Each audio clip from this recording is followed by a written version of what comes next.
গত ২১শে মার্চ একতারা সংগীত একাডেমিতে বাংলাদেশ ধ্রুব পরিষদ কর্তৃক আয়োজিত বার্ষিক মৌখিক সাংস্কৃতিক পরীক্ষা অনুষ্ঠিত হয়। এই সময় উপস্থিত ছিলেন বাংলাদেশ ধ্রুব পরিষদ কর্তৃক মনোনীত জনাব উজ্জ্বল কুমার বিশ্বাস এর পরিচালনায় মৌখিক পরীক্ষা অনুষ্ঠিত হয়।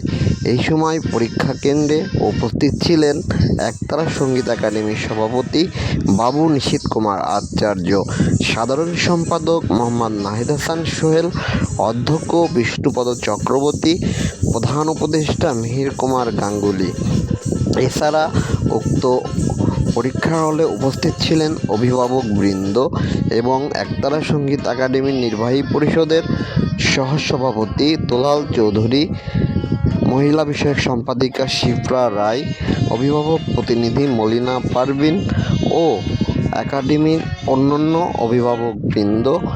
পরীক্ষা চলাকালীন সময় ১৪৪ ধারা জারি থাকায় অভিভাবকরা বাইরে অবস্থান করেন। একতারা টিভি, মধুখালী, ফরিদপুর।